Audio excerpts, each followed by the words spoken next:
¿Qué sucedería si una persona íntegra lo perdiera todo en un solo día? Esta es la historia más inquietante del Antiguo Testamento, donde el sufrimiento no tiene una explicación sencilla y donde Dios parece guardar silencio. Job nos enseña que el dolor puede ser el camino más difícil hacia la presencia divina. Prepárate para un viaje que pondrá a prueba todo lo que crees saber sobre la justicia, el sufrimiento y la soberanía de Dios. En la vasta tierra de Uz, bajo el cielo ardiente del oriente, vivía un hombre que era la encarnación de la rectitud. Su nombre era Job y no había nadie como él en toda la tierra. Era una persona intachable, honesta, devota de Dios y alejada de la maldad. Su fama de santidad se esparcía como un canto entre todas las tribus del desierto. Job no solo era un hombre piadoso, también era sumamente rico. Tenía 7 hijos y 3 hijas, una familia numerosa que, en esa época, se consideraba una bendición directa del cielo. Sus bienes eran incontables, como las estrellas del firmamento, 7,000 ovejas, 3,000 camellos, 500 yuntas de bueyes, 500 asnas y un gran número de sirvientes. Sin duda, era el más importante de todos los hombres del Oriente. Sus hijos solían organizar banquetes, cada uno en su día, en su propia casa, e invitaban a sus 3 hermanas para que comieran y bebieran con ellos. Era una familia unida, próspera y feliz. Pero Job, el patriarca vigilante, no descuidaba ningún aspecto espiritual en su hogar. Y cuando los días de fiesta habían concluido, Job los hacía santificar, levantándose temprano en la mañana para ofrecer holocaustos por cada uno de ellos. Porque Job se decía, quizás mis hijos han pecado y han blasfemado contra Dios en sus corazones. Esto lo hacía diariamente.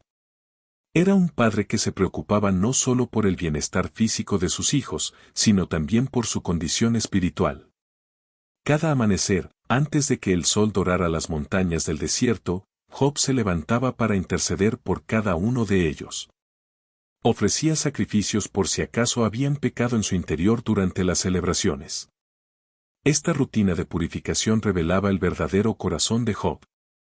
No era un hombre religioso por mera apariencia, sino alguien que vivía en una constante conexión con el Altísimo. Su temor a Dios no era superstición, sino una reverencia genuina. Su alejamiento del mal no era fanatismo, sino sabiduría. En la tierra de Uz, Job era conocido como el hombre más íntegro, más rico y más bendecido. Cuando se mencionaba su nombre, los mercaderes hablaban de sus riquezas, los padres de familia de su sabiduría y los sacerdotes de su devoción. Era un hombre completo y equilibrado que había encontrado el secreto para vivir en armonía con el cielo y prosperar en la tierra. Sus ovejas cubrían los campos como nubes blancas sobre el pasto verde. Sus camellos formaban caravanas que cruzaban el desierto, transportando riquezas de una ciudad a otra. Sus bueyes araban extensos campos que producían cosechas abundantes. Sus asnas cargaban el fruto de la tierra hacia mercados lejanos. Pero más allá de sus posesiones, Job era rico en algo que el dinero no puede comprar, la aprobación divina. Había edificado su vida sobre un cimiento sólido y había elegido el camino correcto. Había persistido en la justicia mientras otros tomaban atajos hacia la riqueza fácil. Job no sabía que en los cielos se estaba preparando una prueba que sacudiría todos los cimientos de su vida. No tenía idea de que su nombre era mencionado en las cortes celestiales, donde los ángeles se presentan ante el trono del Altísimo. No imaginaba que su integridad estaba a punto de ser puesta a prueba de una forma que ningún ser humano había experimentado antes. Era un hombre en la cima de la vida, disfrutando de todo lo que este mundo podía ofrecer, familia, riquezas, respeto, salud y, sobre todo, la presencia de Dios. Pero, como veremos, a veces Dios permite que las tormentas más feroces caigan sobre los árboles más robustos, no para destruirlos, sino para demostrar de qué material están hechos. La historia de Job está a punto de comenzar y, con ella, aprenderemos que la verdadera medida de una persona no se conoce en los días de prosperidad, sino en las noches de pérdida total. Un día, sucedió que los hijos de Dios vinieron a presentarse ante él, y entre ellos también llegó Satanás. Esta es una de las escenas más asombrosas de toda la Escritura, una audiencia celestial donde los seres angélicos comparecen ante el trono del Creador del universo. El escenario cambia drásticamente, de la tierra de Uz a las cortes del cielo. Allí, en la presencia del Todopoderoso, se presenta no solo la hueste celestial, sino también el acusador, Satanás, cuyo nombre significa adversario o el que se opone. Y Dios le preguntó a Satanás, ¿de dónde vienes? Satanás respondió a Dios, de recorrer la tierra y de andar por ella. No era una pregunta por ignorancia. Dios sabía exactamente de dónde venía él. Era una pregunta que ponía al descubierto la naturaleza inquieta, destructiva y siempre activa del adversario. Satanás había estado recorriendo la tierra como un león hambriento, buscando a quien devorar. Había estado observando, calculando y planeando. Su respuesta revela su esencia, nunca descansa, siempre está en movimiento, siempre buscando oportunidades para sembrar destrucción y dolor. Entonces Dios le dijo a Satanás, ¿no has considerado a mi siervo Job? No hay otro como él en la tierra, un hombre intachable y justo, que me teme y se aparta del mal. Este es el testimonio de Dios mismo sobre Job. No son palabras de hombres, sino la evaluación divina del corazón de un ser humano. Dios estaba, en cierto modo, presumiendo de Job. Como un padre orgulloso que muestra los logros de su hijo, el Señor presentó a Job como el ejemplo perfecto de lo que un ser humano puede llegar a ser cuando vive en obediencia y reverencia al Altísimo. Pero Satanás no se quedó callado. Con la astucia que lo caracteriza, lanzó una acusación que calaría hasta lo más profundo de la naturaleza humana. ¿Acaso Job te teme sin recibir nada a cambio? ¿No lo has protegido a él, a su casa y a todo lo que tiene? Has bendecido el trabajo de sus manos, por lo tanto, sus bienes han aumentado sobre la tierra. Era una acusación devastadora.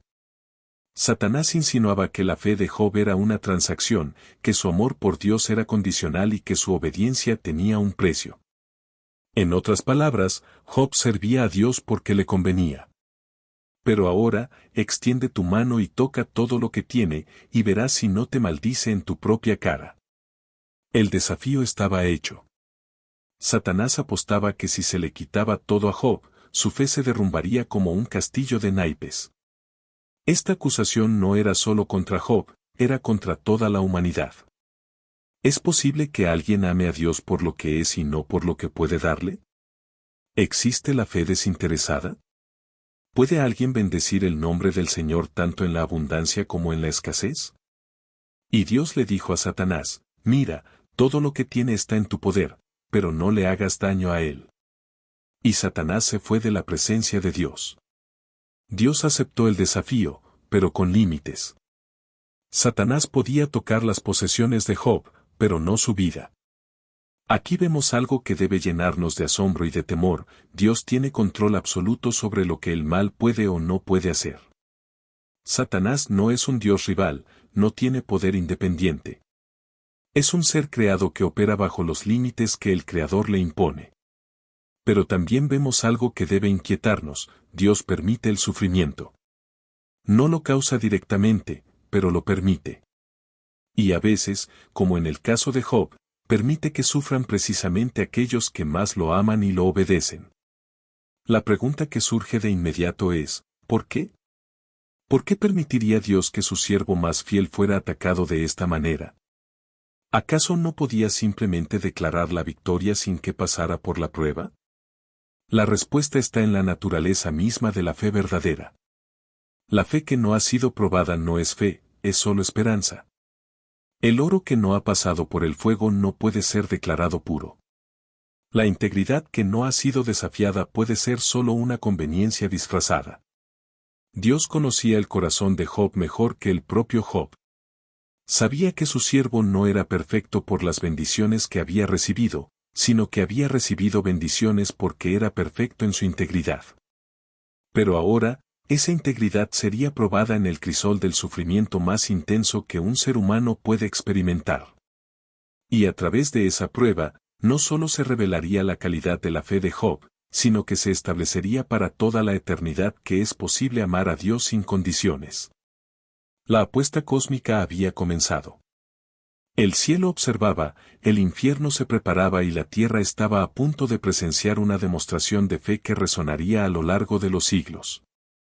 Y un día, sucedió que sus hijos e hijas comían y bebían vino en la casa del hermano mayor. Era un día como cualquier otro en la casa de Job. Sus hijos celebraban según su costumbre, disfrutando de la prosperidad que su padre había conseguido con tanto esfuerzo. Las risas llenaban el aire, el vino fluía libremente y la familia estaba reunida en perfecta armonía. Job, fiel a su rutina, probablemente estaba planeando los sacrificios que ofrecería al día siguiente por sus hijos. Como cada noche, su corazón de padre intercedía silenciosamente por cada uno de ellos. No tenía la menor idea de que ese sería el último día que los vería con vida. Y un mensajero vino a Job y le dijo: los bueyes estaban arando y las asnas pastando cerca de ellos, y los sabeos los atacaron, se los llevaron y mataron a los sirvientes a filo de espada. Solo yo pude escapar para darte la noticia. El primer golpe cayó como un rayo en un cielo despejado. Los sabeos, tribus nómadas conocidas por sus incursiones violentas, habían atacado sin previo aviso. En cuestión de minutos, años de trabajo y acumulación de riqueza se esfumaron. Pero esto era solo el principio. Aún estaba hablando cuando llegó otro y le dijo: fuego de Dios cayó del cielo, que quemó las ovejas y a los pastores, y los consumió. Solo yo pude escapar para darte la noticia. Antes de que Job pudiera procesar completamente la primera tragedia, llegaba la segunda. 7,000 ovejas, el corazón de su riqueza ganadera, habían sido destruidas por un fuego celestial. Los pastores que las cuidaban también habían muerto. La descripción es aterradora: fuego de Dios. Parecía como si el mismo cielo se hubiera vuelto en contra de Job. Todavía estaba hablando, cuando llegó otro y le dijo: los caldeos hicieron 3 grupos y arremetieron contra los camellos y se los llevaron y mataron a los sirvientes a filo de espada. Y solo yo pude escapar para darte la noticia. El tercer golpe no se hizo esperar. Los caldeos, otro pueblo guerrero, habían atacado desde una dirección diferente. 3,000 camellos, esenciales para el comercio en el desierto, habían sido robados. Más sirvientes habían sido asesinados. La velocidad de los ataques sugería una coordinación, como si fuerzas invisibles hubieran orquestado una destrucción simultánea. Mientras aún hablaba, vino otro y dijo: tus hijos y tus hijas estaban comiendo y bebiendo vino en la casa de su hermano mayor. Y un gran viento vino del lado del desierto y azotó las 4 esquinas de la casa, la cual se derrumbó sobre los jóvenes, y murieron. Y solo yo pude escapar para darte la noticia. Y entonces llegó el golpe definitivo, el que hizo que todos los anteriores parecieran insignificantes. Un viento de origen sobrenatural, una tormenta imposible, había derribado la casa donde sus 10 hijos celebraban. Todos habían muerto. En un instante, la descendencia de Job, su legado, su futuro, todo había quedado sepultado bajo los escombros. La secuencia de los acontecimientos revela la estrategia diabólica: primero los bueyes y las asnas, luego las ovejas, después los camellos y finalmente los hijos. Satanás guardó lo peor para el final, sabiendo que el corazón de un padre puede soportar la pérdida de riquezas, pero se quiebra ante la muerte de sus hijos. Cada mensajero terminaba con las mismas palabras: solo yo pude escapar para darte la noticia. Era como si hubieran sido preservados específicamente para llevar el dolor a Job. No hubo tiempo para recuperarse de una tragedia antes de que llegara la siguiente. Era un bombardeo emocional calculado para destruir cualquier vestigio de fe. Job, en cuestión de minutos, se vio transformado de un próspero patriarca a un hombre completamente arruinado. Las riquezas acumuladas durante décadas habían desaparecido. Los hijos criados con tanto amor yacían muertos. Los sirvientes que dependían de él habían perecido. Todo lo que había construido, todo lo que amaba, se había desvanecido como humo en el viento. Entonces Job se levantó, rasgó su manto, se afeitó la cabeza y se postró en tierra para adorar. La reacción de Job fue inmediata, pero sorprendente. No maldijo, no gritó, no se rebeló, se levantó, realizó los gestos tradicionales del luto más profundo y se postró en tierra. Pero lo que hizo a continuación dejó al cielo y al infierno sin palabras, adoró. En el momento de la mayor pérdida de su vida, Job adoró al Dios que había permitido que todo esto sucediera. Y dijo, desnudo salí del vientre de mi madre, y desnudo volveré allá. El Señor dio, y el Señor quitó. Bendito sea el nombre del Señor. Estas palabras resuenan a través de los siglos como un eco de fe inquebrantable. Job reconoció que todo lo que había tenido era un regalo de Dios y que Dios tenía derecho a retirarlo. En todo esto, Job no pecó ni le atribuyó a Dios error alguno. Esta declaración divina es crucial. A pesar de la magnitud de la tragedia, a pesar del dolor indescriptible, Job no pecó contra Dios ni con sus palabras ni en su corazón. La primera ronda de la prueba había terminado. Satanás había fracasado. Job había demostrado que era posible amar a Dios sin condiciones, bendecir su nombre tanto en la abundancia como en la pérdida total. Pero el acusador no se rendiría tan fácilmente. Tenía otro plan, un ataque aún más personal y devastador. La batalla apenas estaba comenzando.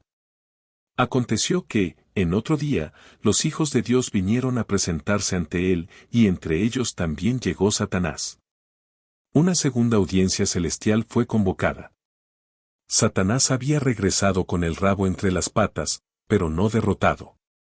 Su primera estrategia había fallado por completo, pero tenía una última carta por jugar. Y Dios le preguntó a Satanás, ¿de dónde vienes? Satanás le respondió, de recorrer la tierra y de andar por ella.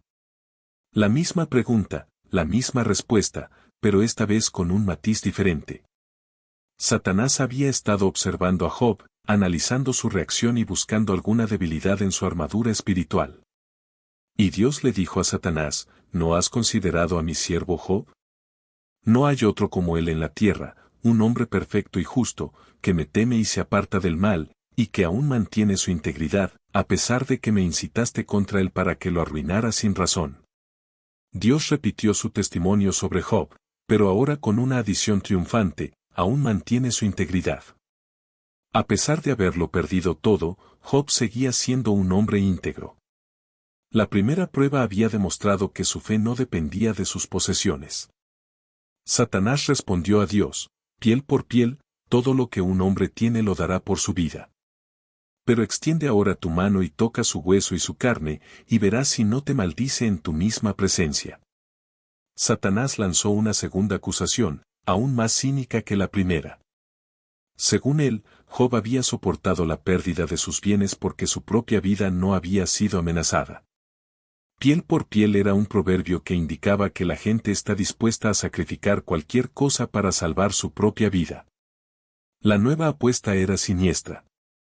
Si Job sufría en su propio cuerpo, si experimentaba un dolor físico constante y si su vida pendía de un hilo, entonces segaramente maldeciría a Dios. El acusador apostaba a que el instinto de supervivencia sería más fuerte que la fe. Y Dios le dijo a Satanás, mira, él está en tu poder, pero respeta su vida. Dios aceptó el desafío una vez más, pero con el mismo límite. La vida de Job debía ser preservada. Satanás podía atacar su cuerpo, pero no matarlo.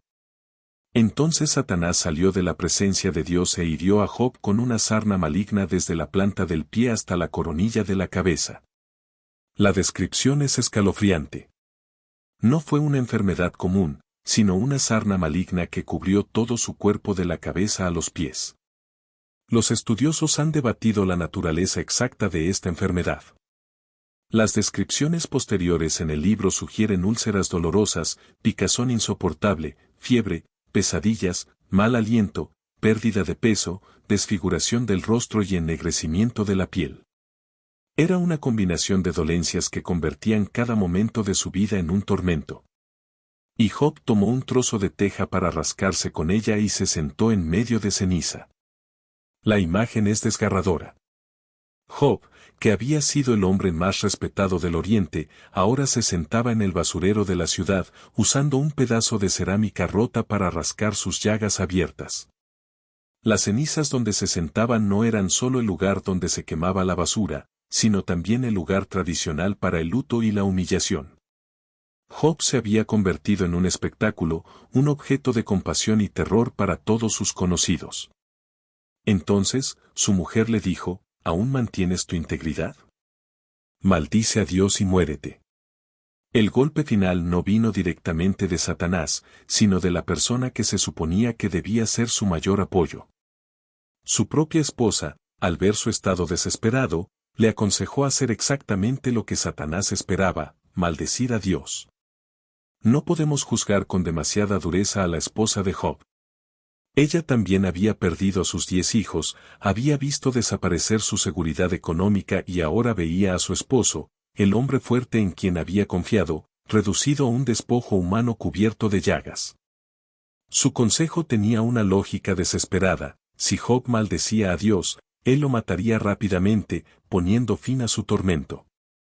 Era como decir, ya que vas a morir de todos modos por esta enfermedad, mejor muere rápido y acaba con esto. Y Job le respondió, hablas como una de esas mujeres necias.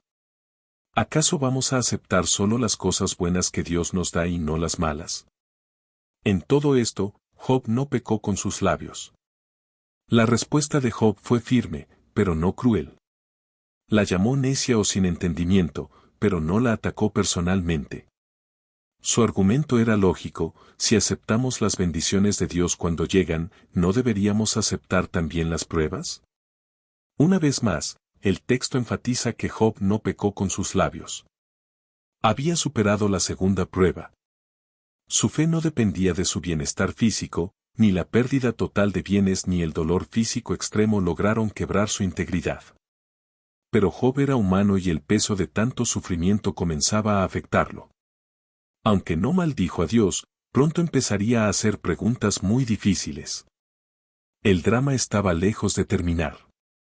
Satanás había fracasado 2 veces, pero Job aún enfrentaría batallas que no provenían del acusador, sino de su propia alma y de aquellos que vendrían a consolarlo. Los consoladores que fallaron. 3 amigos de Job, Elifaz temanita, Bildad suita y Sofar naamatita, al enterarse de todo el mal que le había sobrevenido, vinieron cada uno de su lugar. Habían acordado reunirse para lamentarse con él y para consolarlo. La noticia de la tragedia de Job se había extendido como un incendio por todo el Oriente. Sus 3 amigos más cercanos, hombres de posición y respeto en sus respectivas regiones, decidieron hacer un viaje para consolarlo.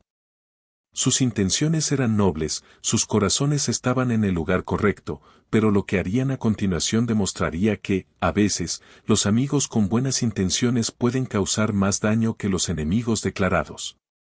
Cuando alzaron la vista desde lejos, no lo reconocieron. Lloraron a gritos, y cada uno rasgó su manto y esparció polvo sobre sus cabezas hacia el cielo. La descripción de su llegada es conmovedora. Cuando vieron a Job a la distancia, literalmente no lo reconocieron. El hombre que había sido la imagen misma de la prosperidad y la dignidad ahora era irreconocible. Su reacción fue inmediata y visceral. Lloraron a gran voz, no con lágrimas silenciosas, sino con un llanto profundo que brotaba del shock de ver a su amigo en tal condición. Rasgaron sus mantos y esparcieron polvo sobre sus cabezas, gestos tradicionales de luto extremo. Así se sentaron con él en tierra por 7 días y 7 noches, y ninguno le hablaba, porque veían que su dolor era inmenso. Esta es una de las imágenes más poderosas del libro. 4 hombres sentados en silencio absoluto durante una semana completa. Durante 7 días y 7 noches, simplemente estuvieron presentes.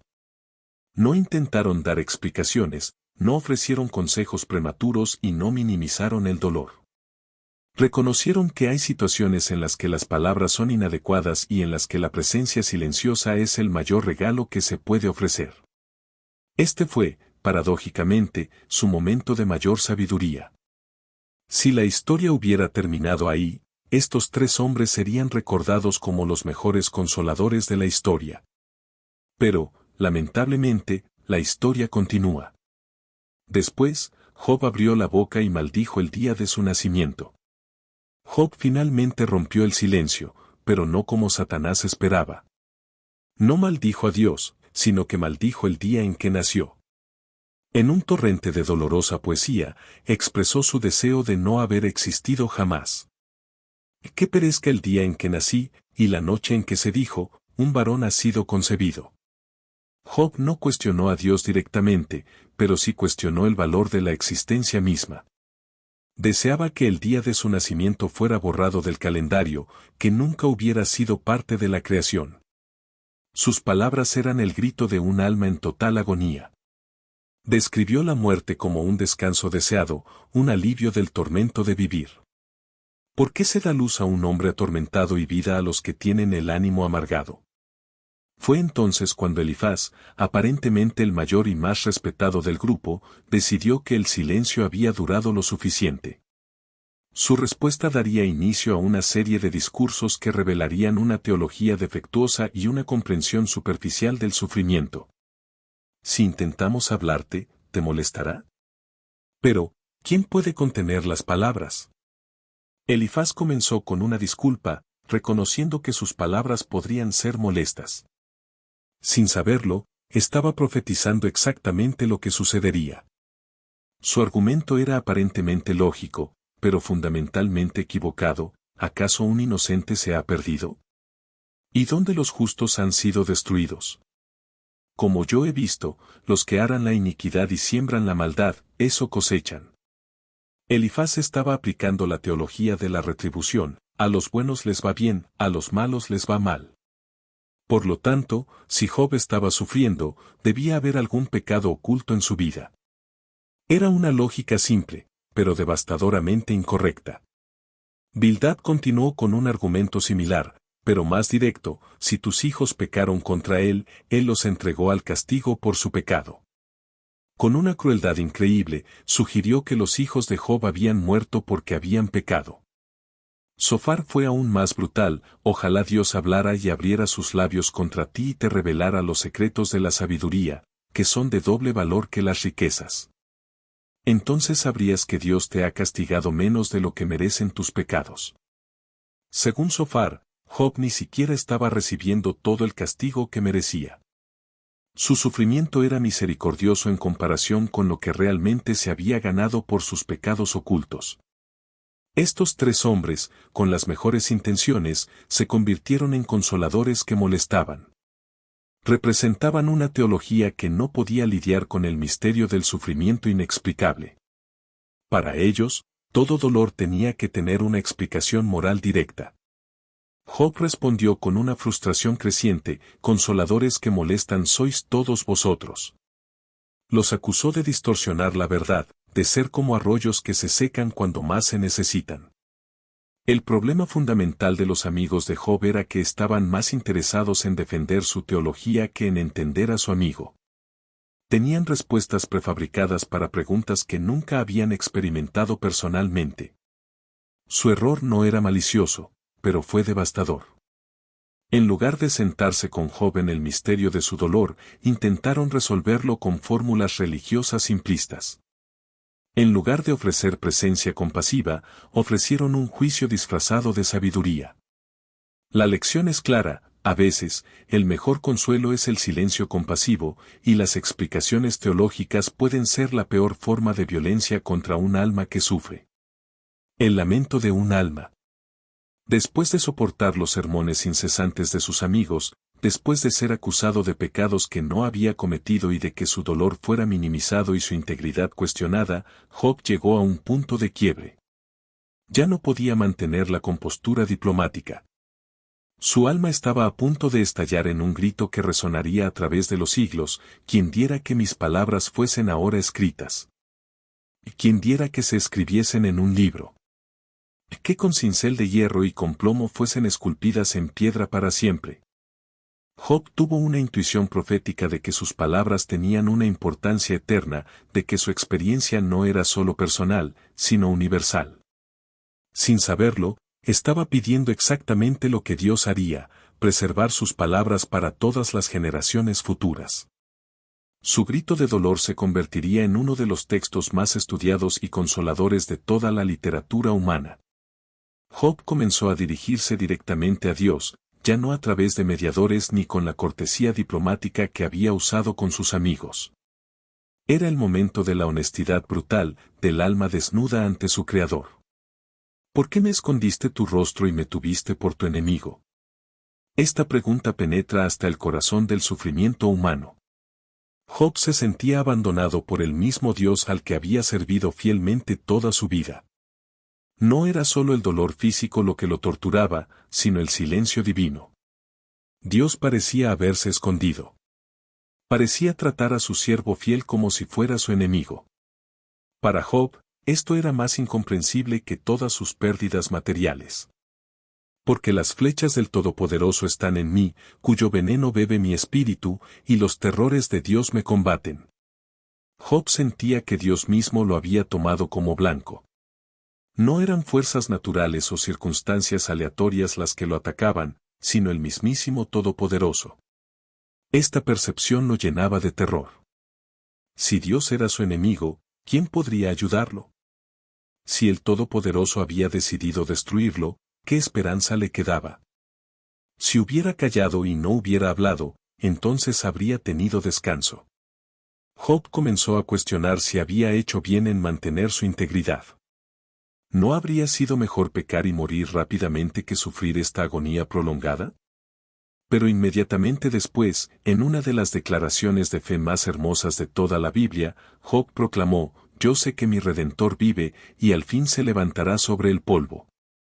Y después de que mi piel haya sido destruida, en mi carne he de ver a Dios». En medio de su dolor más profundo, Job tuvo una visión del futuro. Vio más allá de su sufrimiento actual y de su muerte física, hacia una futura reivindicación. Sabía que había alguien que lo defendería, que su caso no estaba perdido para siempre. Al cual veré por mí mismo, y mis ojos lo verán, y no otro, aunque mi corazón desfallece dentro de mí. Esta esperanza no era vaga o general, sino intensamente personal. Job sabía que él mismo, con sus propios ojos, vería a su Redentor. Pero la tensión entre la esperanza y la desesperación continuaba desgarrando su alma. En un momento, declaraba fe en su futura vindicación. Al siguiente, clamaba por la muerte como único alivio. ¿Por qué no me escondiste en el Seol y me cubriste hasta que pasara tu ira? Job deseaba poder esconderse hasta que la tormenta pasara, hasta que Dios recordara su misericordia. Sus preguntas se volvían cada vez más audaces. No son muchos mis días, cesa, pues, y déjame para que me consuele un poco antes de que me vaya para no volver a la tierra de tinieblas y de sombra de muerte. Job le estaba pidiendo a Dios que lo dejara en paz, que detuviera el ataque, que le diera al menos un pequeño respiro antes de morir. Era una petición desesperada de alguien que había llegado al límite de su resistencia. Lo más notable de estos capítulos es que Job nunca pecó contra Dios, pero tampoco pretendió entender lo que estaba sucediendo. Mantuvo su integridad sin sacrificar su honestidad emocional. Sus preguntas no eran blasfemias, sino el grito genuino de un corazón humano que buscaba sentido en medio del caos. Sus cuestionamientos no negaban la existencia o la bondad de Dios, sino que buscaban desesperadamente entender sus caminos. Job se convirtió en la voz de todos los que han sufrido sin una explicación, de todos los que han clamado al cielo sin recibir una respuesta inmediata, de todos los que han luchado por mantener la fe cuando todo parecía indicar que Dios los había abandonado. Su honestidad brutal ante Dios se convertiría en un modelo para todos los creyentes que enfrentan crisis incomprensibles. Job demostró que es posible ser fiel y honesto al mismo tiempo, que Dios prefiere nuestros gritos auténticos a nuestras sonrisas religiosas fingidas. Dios responde desde la tormenta. Después de 37 capítulos de debate, después de que Job había agotado sus preguntas y sus amigos habían gastado todos sus argumentos, después de que un joven llamado Eliú había dado su propio discurso intentando defender a Dios, algo extraordinario sucedió. El cielo se abrió. Entonces respondió Dios a Job desde un torbellino. No desde una brisa suave, no desde una voz pequeña y delicada, sino desde un torbellino, desde una tempestad que sacudía la tierra y llenaba el aire de poder y majestad. La llegada de Dios no fue silenciosa ni gentil. Fue una manifestación de poder que dejó claro inmediatamente quién era el que hablaba. El torbellino envolvió el lugar donde Job se sentaba, y desde el centro de esa tormenta sobrenatural, la voz del Creador del universo comenzó a hablar. ¿Quién es ese que oscurece el consejo con palabras sin sabiduría? La primera pregunta de Dios fue directa y penetrante.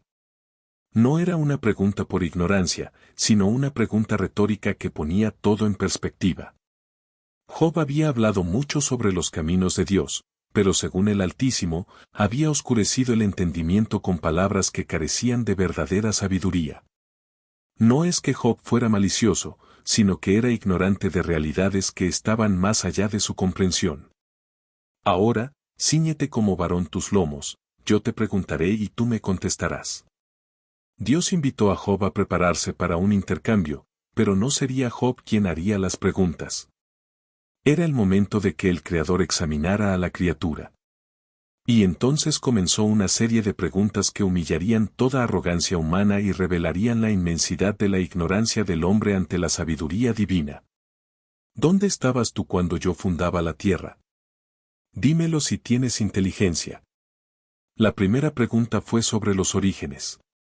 Job no había estado presente cuando Dios colocó los cimientos del mundo. No había sido consultado, no había contribuido ni siquiera había sido testigo. ¿Quién ordenó sus medidas? Si lo sabes, o quién extendió sobre ella el cordel. ¿Sobre qué están fundadas sus bases o quién puso su piedra angular, cuando todas las estrellas del alba alababan y se regocijaban todos los hijos de Dios? La imagen es gloriosa.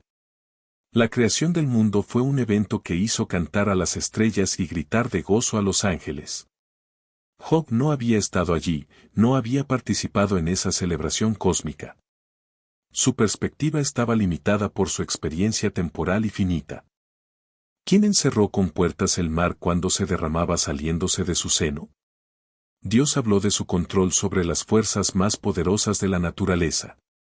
El océano, que para los humanos representa un poder incontenible, para Dios era como un bebé al que se le ponen límites. Cuando puse yo nubes por vestidura suya y por su faja oscuridad, y establecí sobre él mi decreto, le puse puertas y cerrojo, y dije, hasta aquí llegarás y no pasarás adelante, y ahí parará el orgullo de tus olas. El mar, símbolo del caos y la destrucción, obedecía órdenes divinas, tenía límites que no podía traspasar. El mismo poder que controlaba los océanos era el que estaba a cargo de la vida de Job. ¿Has mandado tú a la mañana en tus días? ¿Has mostrado al alba su lugar? Dios preguntó si Job había tenido alguna vez control sobre los fenómenos más básicos de la vida diaria. ¿Había ordenado alguna vez al sol que saliera? Las preguntas continuaron, cada una revelando áreas de la creación donde la sabiduría y el poder humano eran totalmente inadecuados. La luz, las profundidades del mar, las puertas de la muerte, la inmensidad del universo, los fenómenos meteorológicos, todo estaba bajo control divino, pero fuera del entendimiento humano. ¿Has entrado tú en los tesoros de la nieve o has visto los tesoros del granizo que tengo reservados para el tiempo de angustia, para el día de la guerra y de la batalla?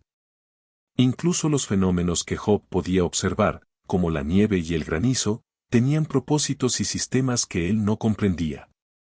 Dios los guardaba como tesoros para momentos específicos de la historia.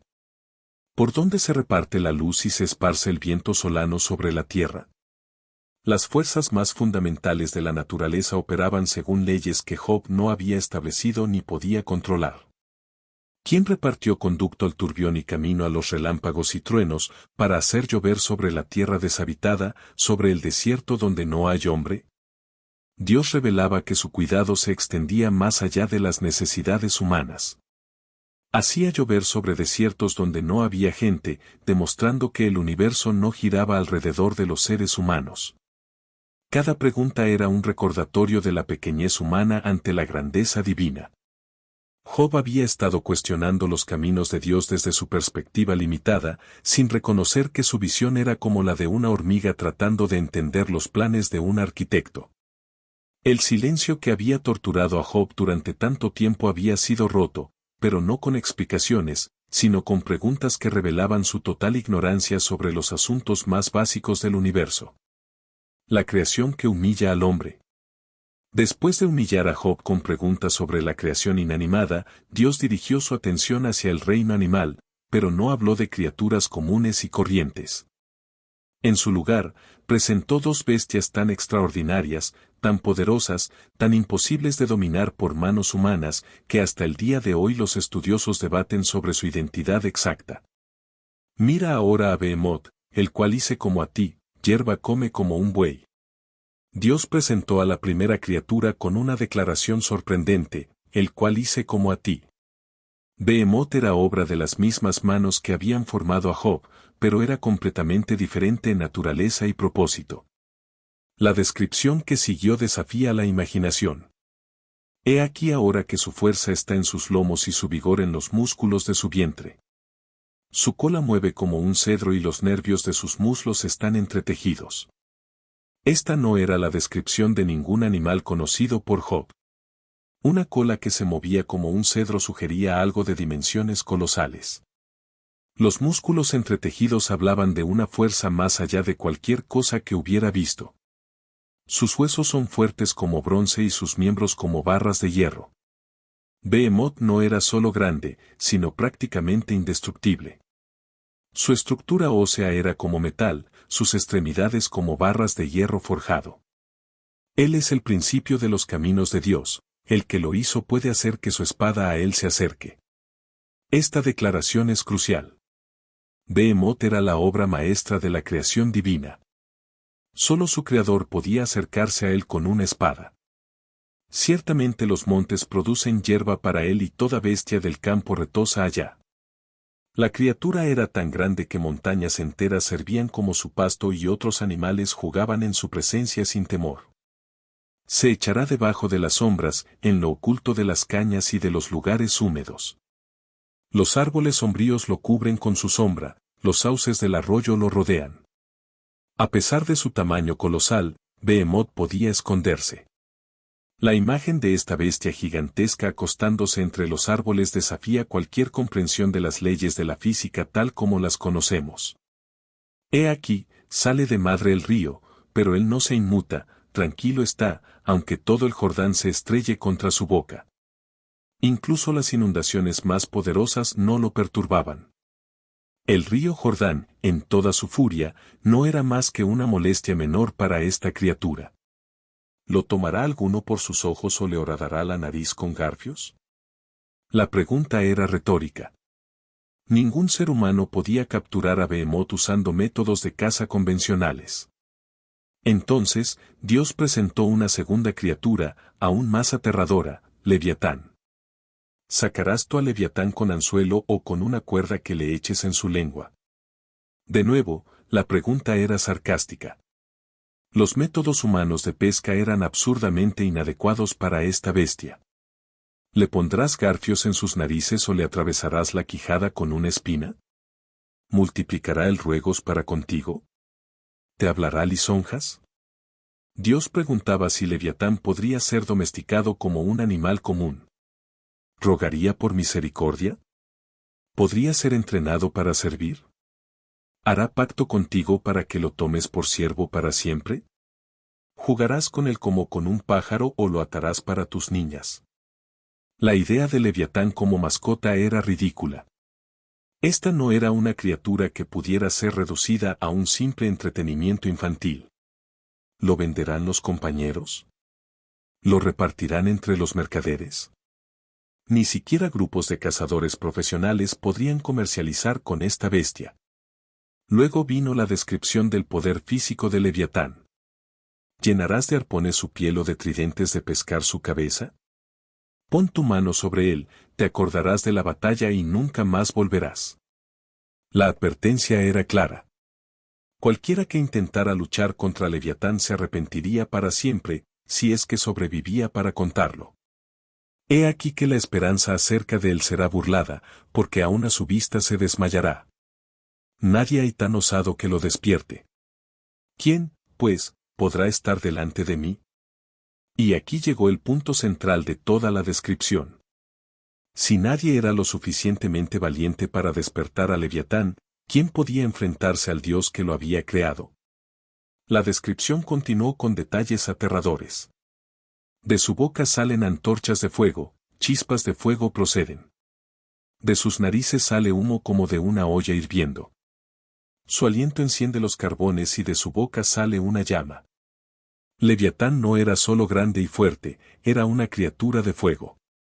Su aliento encendía carbones, y llamas salían de su boca.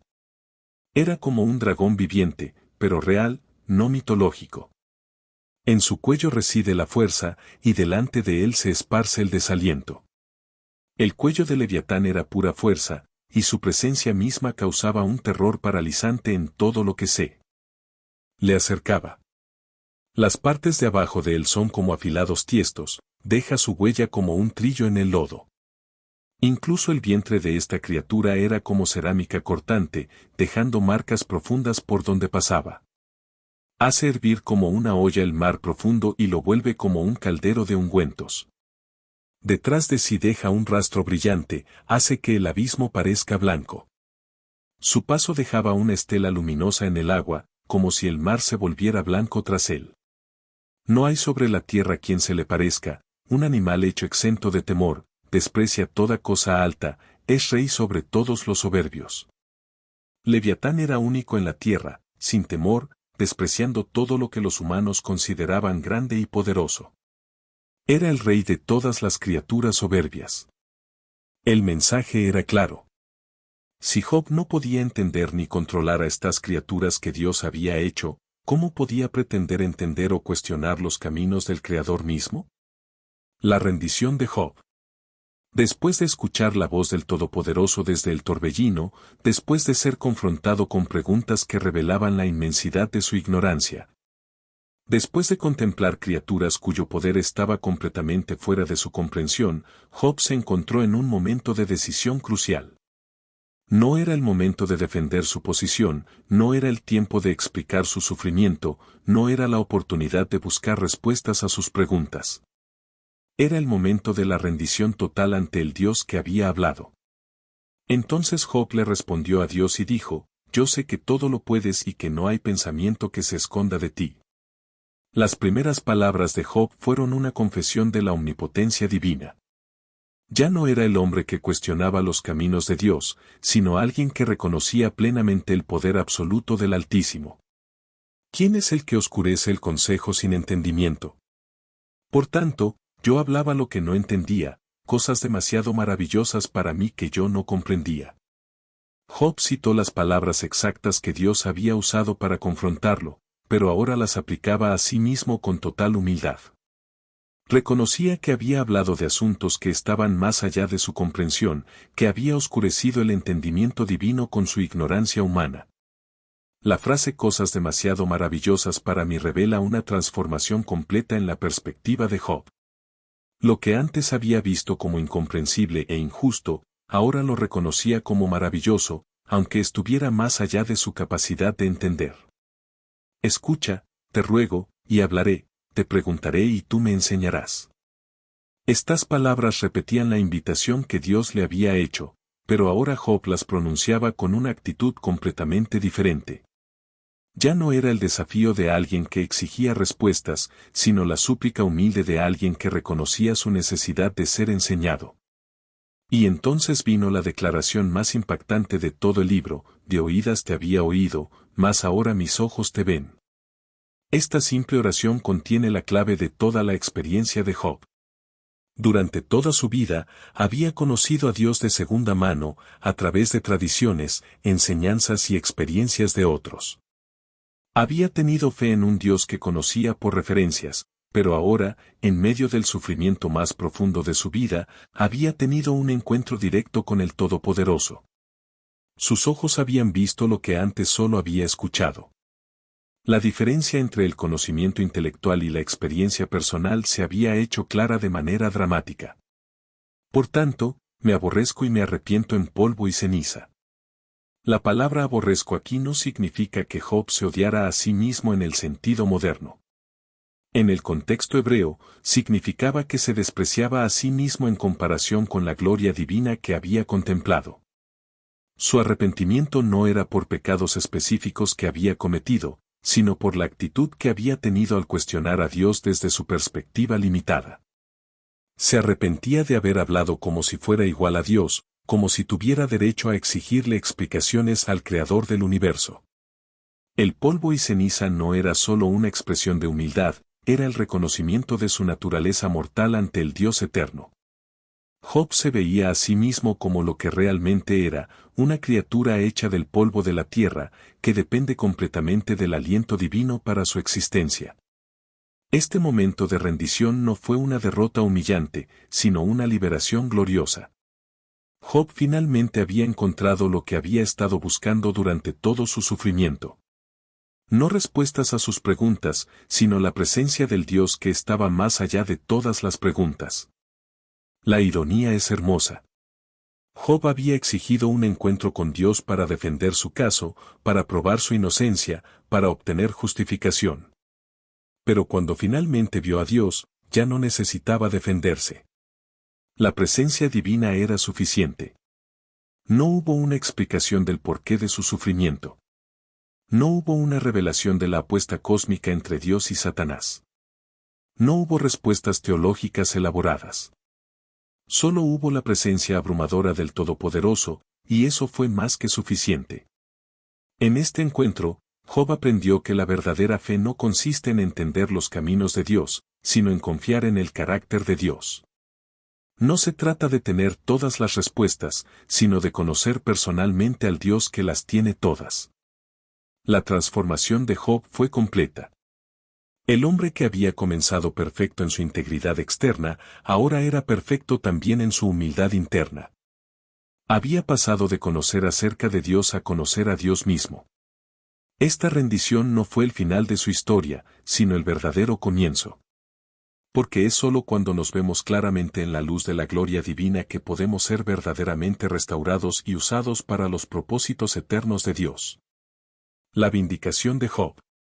Y sucedió que después de que Dios habló estas palabras a Job, él le dijo a Elifaz temanita: mi ira se ha encendido contra ti y contra tus dos compañeros, porque no habéis hablado de mí lo que es correcto, como lo ha hecho mi siervo Job. El primer acto de Dios después del encuentro con Job fue dirigirse a los tres amigos que habían venido a consolarlo. Su veredicto fue sorprendente y revelador. Estaba enojado con ellos, no con Job. Durante todo el debate, estos hombres habían creído que estaban defendiendo a Dios. Habían argumentado a favor de su justicia, habían explicado sus caminos, habían tratado de justificar sus acciones, pero según Dios mismo, no habían hablado correctamente de él. En contraste, Job, quien había cuestionado, gritado, exigido respuestas y expresado dudas, había hablado lo que es correcto acerca de Dios. La honestidad brutal era preferible a la ortodoxia superficial. Ahora, pues, tomen 7 becerros y 7 carneros, e ide a mi siervo Job y ofreced holocausto por vosotros. Y mi siervo Job orará por vosotros, porque de cierto a él lo atenderé para no tratarlos vergonzosamente, por cuanto no habéis hablado de mí lo que es correcto, como lo ha hecho mi siervo Job. Dios ordenó un sacrificio específico y designó a Job como intercesor. El hombre que había sido acusado por sus amigos ahora se convertía en su sacerdote. El que había sido juzgado ahora tenía el privilegio de orar por sus jueces. La ironía era perfecta. Los hombres que habían venido a interceder por Job, ahora necesitaban que Job intercediera por ellos. Los consoladores necesitaban consuelo, los maestros necesitaban perdón. Así, Elifaz temanita, Bildad suita y Sofar naamatita hicieron como Dios les había indicado, y Dios escuchó a Job. Los tres amigos obedecieron con humildad, sin discutir, protestar o tratar de justificar sus palabras. Reconocieron su error y buscaron la intercesión de aquel a quien habían herido con sus discursos. Y Dios puso fin al sufrimiento de Job cuando éste oró por sus amigos y duplicó todas las cosas que Job había poseído. La restauración de Job comenzó en el momento exacto en que intercedió por sus amigos. No fue cuando se humilló ante Dios, ni cuando confesó su ignorancia, sino cuando oró por aquellos que lo habían lastimado. Esta es una lección profunda sobre la naturaleza del perdón y la restauración. A veces, nuestra propia sanación está ligada a nuestra capacidad para orar por quienes nos han hecho daño. Y vinieron a él todos sus hermanos y hermanas, y todos los que antes lo habían conocido. Comieron pan con él en su casa, se lamentaron con él y lo consolaron por todo el mal que Dios había permitido que le sucediera. Y cada uno de ellos le dio una moneda de plata y un anillo de oro. La restauración de Job no fue solo material, sino también social. Las personas que probablemente lo habían evitado durante su enfermedad ahora regresaban a su vida. Le trajeron regalos, pero, más importante, trajeron su presencia y su consuelo. Y el Señor bendijo el último estado de Job más que el primero, porque tuvo 14,000 ovejas, 6,000 camellos, 1,000 yuntas de bueyes y 1,000 asnas. La bendición material fue exactamente el doble de lo que había tenido antes. Donde antes tenía 7,000 ovejas, ahora tenía 14,000. Sus 3,000 camellos se convirtieron en 6,000. Todo fue restaurado con una abundancia duplicada. Y tuvo 7 hijos y 3 hijas. Los hijos fueron restaurados en el mismo número, no el doble. Algunos interpretan esto como una señal de que Job volvería a ver a sus primeros 10 hijos en la resurrección, completando así la restauración doble incluso en el área de su descendencia. Y a la primera le puso por nombre Gemimá, a la segunda Sesia y a la tercera Keren-Apuk. Los nombres de las hijas son significativos. Gemimá significa paloma, un símbolo de paz. Sesia significa canela, sugiriendo dulzura y valor. Keren-Apuk significa cuerno de antimonio, en referencia a un cosmético que embellecía los ojos. Y no se hallaron mujeres tan hermosas como las hijas de Job en toda la tierra. Y su padre les dio herencia entre sus hermanos. Esta nota sobre la belleza de sus hijas y el hecho de que recibieran una herencia, algo inusual en esa cultura, sugiere que la restauración de Job trajo consigo una nueva perspectiva sobre el valor y la dignidad. Después de esto, Job vivió 140 años y vio a sus hijos y a los hijos de sus hijos hasta la 4ª generación. Job vivió el doble de los 70 años que se consideraban una vida plena en aquellos tiempos. Tuvo el privilegio de ver 4 generaciones de descendientes, una bendición extraordinaria en cualquier época. Y Job murió anciano y lleno de días. La descripción final es perfecta en su simplicidad. Job murió lleno de días, una expresión hebrea que indica una vida completa y satisfactoria. Lecciones finales. Pero las lecciones del libro de Job trascienden su historia personal. Su experiencia nos enseña verdades eternas sobre el sufrimiento, la fe y la soberanía de Dios. Primero, aprendemos que el sufrimiento no siempre es resultado del pecado. A veces, las personas justas sufren precisamente porque son justas. Su integridad, no su maldad, puede convertirlas en blancos de pruebas especiales. Segundo, descubrimos que Dios no nos debe explicaciones. No tenemos derecho a exigirle que justifique sus caminos ante nosotros. Nuestra responsabilidad es confiar en su carácter, no en sus métodos. Tercero, aprendemos que la verdadera fe no depende de las circunstancias. Job pudo decir, aunque él me mate, en él esperaré. Esto fue posible porque su fe se basaba en quién era Dios, no en lo que Dios hacía por él. Cuarto, vemos que la presencia de Dios es más valiosa que sus regalos. Job encontró satisfacción completa, no en la restauración de sus bienes, sino en el encuentro personal con su Creador. Quinto, aprendemos que nuestro conocimiento de Dios puede ser extremadamente superficial hasta que pasamos por pruebas profundas. A veces, Dios permite el sufrimiento para llevarnos de un conocimiento superficial acerca de Él a un conocimiento personal de Él. La historia de Job no responde a todas nuestras preguntas sobre el sufrimiento, pero nos da algo mejor. Nos muestra cómo sufrir con fe, cómo mantener la integridad en medio de la crisis y cómo encontrar a Dios en los lugares más oscuros de la experiencia humana.